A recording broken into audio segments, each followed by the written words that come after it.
Ladies and gentlemen, I hope you're all doing well, and welcome to the showdown between the High Elves and Lizardmen. It's going to be myself with Larry facing off against Subutai, who's going to be coming in with the dreaded Banana Slan, so it should be quite a bit of fun. As far as my build goes, it's going to be pretty tanky in the front line. We do have Silver and Guard as our initial holding piece. Now, I do think Silver and Guard might be one of the best units on the High Elf roster.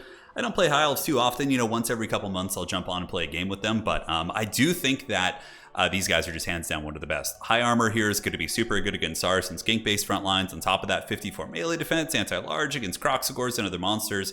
They just bring a ton to the table and give you a lot of holding power, and that's going to be my whole front line. It's just straight up Silverins. In the back row, we do have Eagle Claw Bolt Thrower, just one of them, and I figured on this map it's pretty good. If you look at the overall layout, Objective 3, Objective 1, the Bolt Thrower is going to be able to comfortably cover 2 objectives from your home base. So I think on this map specifically, the Eastern Isle Colony, short-range artillery is good, Hellblaster volley guns, Bolt Throwers obviously don't have the most range, but on this map, enough to cover your ground. Now this is going to be our big heavy-hitting goon squad. We have Larry the Radiant, so Larry with Earthblood and Tempest. Tempest is there to stop Riperdactyls, Colossodon Hunters, give me the advantage in the air, and then of course Earthblood is there to just heal up the Dragon, Dragon Princes, whatever else I decide to bring out. So that is it for my core army, with the Star Dragon being the big punch. And now for Subutai's army, I really like it, super cool. Saurus Warriors backed up with the KROXIGORS. KROXIGORS were buffed a patch or two ago. They used to have 26 and 26 for their combat stats, making them pretty subpar for their price, but now they're 30 and 32, a lot better. And against High Elf Infantry, I think quite good.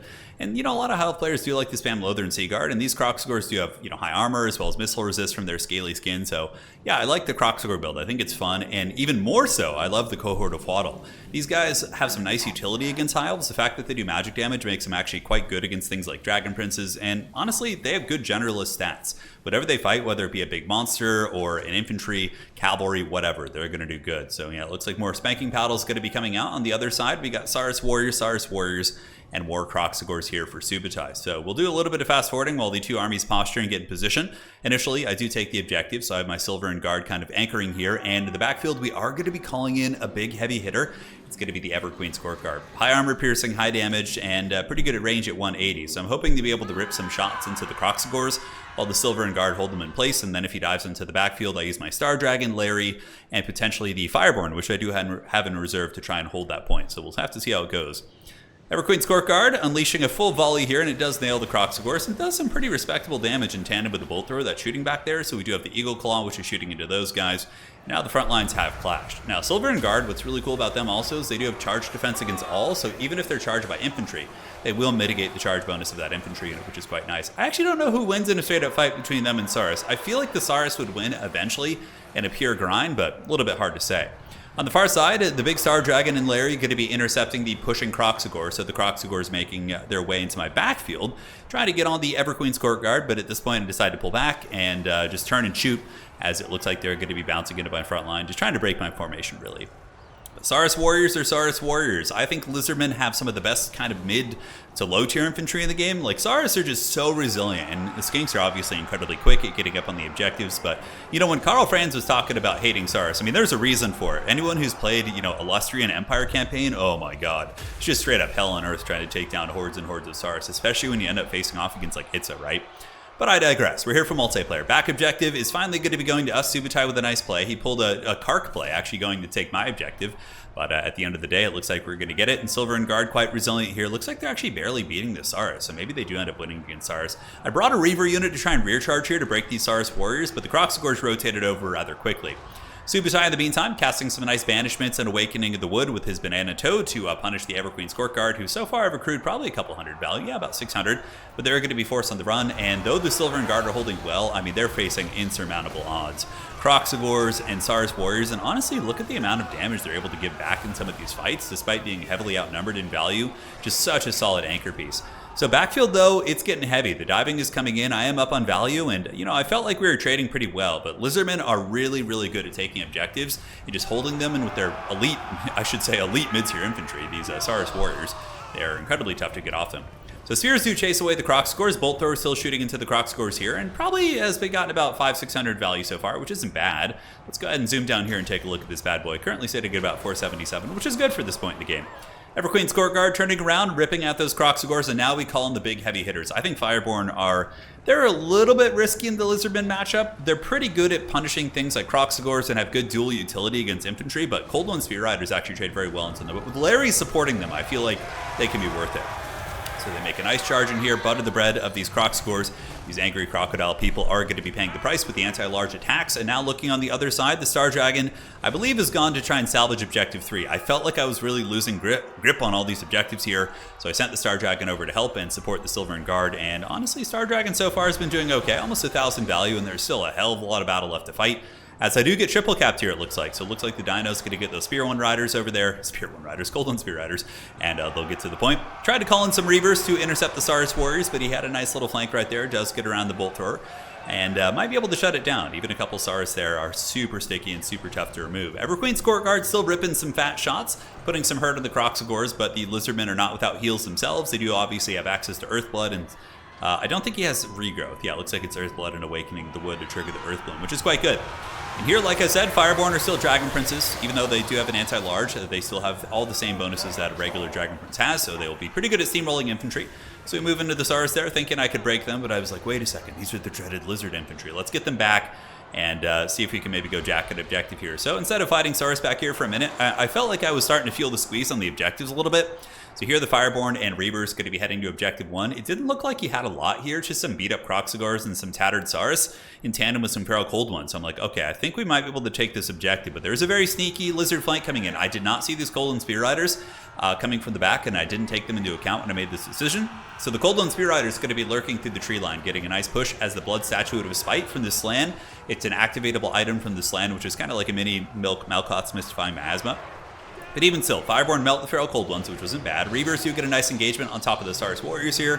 And Larry is going to be doing Larry things and just pecking with her eagle and honestly helping out. But a nice rear charge coming in. Unfortunately, my Dragon Princes will not be getting their charge bonus on this other unit, but they still have great sustained combat stats. These Fireborn 53-52, obviously going to be getting Larry's buffs. They could probably beat these Cold One Spear Riders even when getting charged with the fat, thick heals coming in. So that Star of Avalorn going to be curing a lot of the damage that's been done, and the back objective is going to be coming our way again. So the value trading is even-ish. I felt like my healing was pretty substantial, and here the Star Dragon in the backfield able to tear up some units, and honestly it's been pretty damn disruptive, but I do lose my Bolt Thrower, but not before it does some respectable damage. It got about 700 value, so it's paid for itself. And White Lines of Grace are also a really solid infantry unit. I like them against lizards because they have good armor, so they're going to be durable against Saurus and Skinks, and they also have, great weapons with armor piercing, so they can punch through the Saurus armor a little bit more effectively than Silverins, and can also do pretty good against KROXIGORs. But the problem is, if you open with pure White Lines of Grace and your opponent KROXIGOR paddles you, the White Lines of Grace are going to get pounded. I believe I have another unit coming in as well. So this back objective most likely will flip to us once the White Lines of Grace get the job done. So now we're starting to fight over here, but it gets a little bit dicey as just hordes and hordes of Feral Cold Ones come in. Thankfully, we do break the Cold One Spear Riders and the healing of Larry, able to keep these princes active. But we still have the big Star Dragon. Star Dragon has earned 1 Chevron, up to 1,400 value so far, and honestly, it's been a big, nice centerpiece here. I love when big monsters and elite infantry units can actually do well. It's the spice of life, and the Creative Assembly honestly has done a pretty good job with some of the nerfing of effects that just punish such things. But yeah, big dragon attacks right there, taking down some of the KROXIGORs. Terror Route's probably not going to be terribly relevant here, although I guess if we do punch the leadership down of those units, maybe, just maybe. In the backfield, Saurus Warriors still causing a huge grind, shutting down the Bolt Thrower. Rangers, though, trying to peel them off. Looking at the value trading, we're even, which means I'm probably up. I mean, he has healing too, but I think the healing from Larry is a little bit more relevant. So I'm probably up by maybe 500-600 value here in this case. Very, very close game, and we need to get objectives back because they're just running away with the game. And this is, I've seen this many times with Lizardmen, where just the tankiness and durability of their units can get them the dubs on the objectives here. But the White Lines of Grace cutting through the Cold One Spear Riders effectively. Also a pretty good counter against Saurus. I wouldn't say more of a soft counter.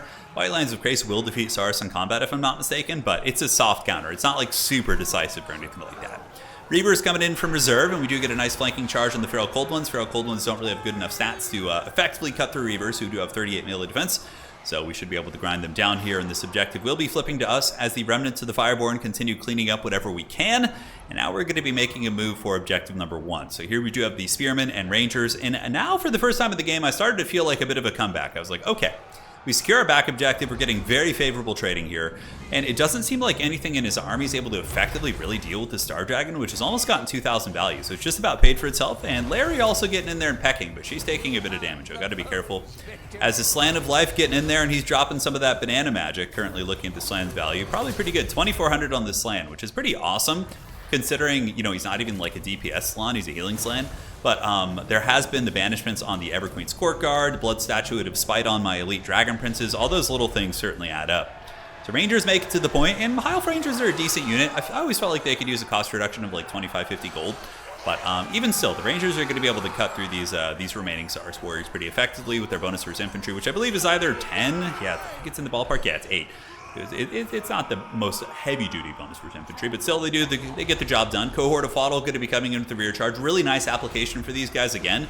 The magic damage once again being relevant against the High Elves here. Rangers are not the tankiest unit, but they do have that nice physical resist with 20%. But you know, obviously these KROXIGORS are going to spank right through that, not care at all. Couple Lothar and Seaguard moving up, putting some hurt on them. Dragons coming in, and we do get the back objective, but I quickly realize I'm in a triple cap situation. The back objective, though, does go to us, and now we're going to be getting a Star Dragon grind on this point. With a couple flanking cavalry units coming around, the ones that did help me resecure objective 3 ended up going with a bit of a circuitous route. And now they're going to be coming in and trying to get this point. Fireborn still doing great. Honestly, probably not bad on their value, 1,700, so they have officially paid for themselves. Granted, I did invest quite a bit of magic, but unfortunately the Lizardmen Death Star blob of KROXIGORS is still making its way in. Spearmen trying to hold here. Saurus Warriors coming back, the Crocky Balboa. They didn't hear no bell. They're getting in there and they're shutting down my Lothar and Seaguard. Super annoying, man. Saurus Warriors are just so resilient. But I do have a little bit of pushing potential on the other side. The White Lions of Grace going to be heading to objective number 2, trying to grab that one. So if I can win objective 1 here, ladies and gentlemen, if we can get objective 1, those 2 White Lions of Grace can get up there and put some pressure on 2. They're certainly an avenue for victory here in this game. More Silver and Guard coming in, and the big Star Dragon is up to 3 chevrons, 2,400 value on itself. KROXIGORS starting to buckle a little bit, just that sustained damage from this big monster. The terror routes are obviously quite relevant, and pretty much all the targets here that Subutai has are pretty elite. So the Dragon is able to feast. It's not like it's wasting any of its attacks on like skinks or low tier units or things like that, right? Larry getting in there and helping, and that Banana Toad still causing big problems. I do call in some Reavers. Reavers able to clean up the Saurus Warriors and Frail Cold Ones. Now we get a little bit of Daka, and you can suddenly see the Lizards are starting to look a little bit light on this point as the objective does flip to us, but reinforcements coming in from Subutai are going to be Coldland Spear Riders. Coldland Spear Riders, a very good unit against High Elves. Very good. High armor, resilient against missiles, armor piercing. Great against all the High Elf Cavalry. Pretty much counters all the High Elf Cavalry. It's kind of like that in the Kislev matchup as well. Granted, Kislev does have Bear Riders, whereas the High Elves, have the Fireborn, but the Fireborn do lack armor piercing. So, yeah, they usually require a little bit more babysitting from characters like Larry. But the objective is kind of flipping a little bit. Here on the far side, we do see the White Lions of Krace still cutting through the Saurus Warriors. Silver and Guard pushing up, and the other White Lion of Krace unit is going to be heading to the objective, trying to get there in time. Because this is a fight right here that we probably would win. Silver and Guard will defeat Feral Cold Ones, and the White Lions of Grace in tandem with the remaining Silver and Guard probably would be able to win that fight, and we do have more Silver on the way. Granted, we're rapidly running out of time, and I need to have won objective 1 like 10 minutes ago. But nonetheless, the Star Dragon still doing great work. Lizardmen tenacity here and resilience really on full display, as they just have these KROXIGORS units, which are just basically on death's bed, just holding all day and all night. Larry getting a little bit beat up here. I didn't notice this, but the dreaded Feral Bastillodon getting in with its big old horn, and Larry's going to have to potentially pull back here. Her on her Eagle in a little bit of danger, but Larry looks like she's going to be able to get away at 885 HP. She'll get back up in the sky and provide fire support from above. Once again, the Star Dragon terror routing, causing big havoc, and the Coldland Spear Riders do get in there, but they're being peppered with a little bit of arrow fire, and obviously the Dragon and the remaining cavalry units fighting very effectively.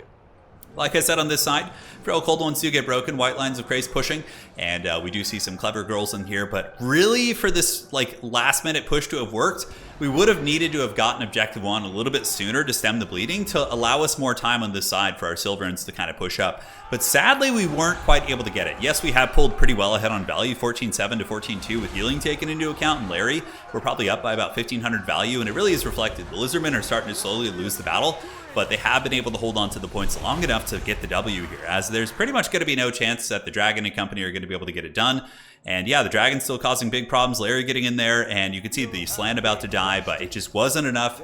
The durability of the Saurus and the KROXIGORS with the life Slan healing was very money. And Subutai did a great job pressing and shutting down many of the backfield threats, like the Bolt Thrower, Everqueen Skort Guard, all that stuff. And it kind of makes me think, do I just get a second monster instead of the Everqueen Skort Guard? I mean, they probably didn't do bad. 1,200 value is pretty respectable, but I'm starting to think like maybe a Phoenix could have been better to just capitalize on that Larry style of play. Whereas with this style, maybe getting Imric on a Star Dragon could have just been better. But look at that Star Dragon, 4,000 value on that thing.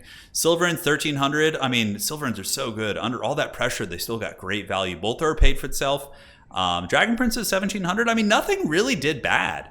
Nothing did bad. It was a close game for sure. I mean, he was way ahead on points, but the value was creeping, and we were closing in on a triple cap, but we would have needed quite a bit more time, probably like another 2 or 3 minutes, which we did not have. He really pinned us back and did a great job with that.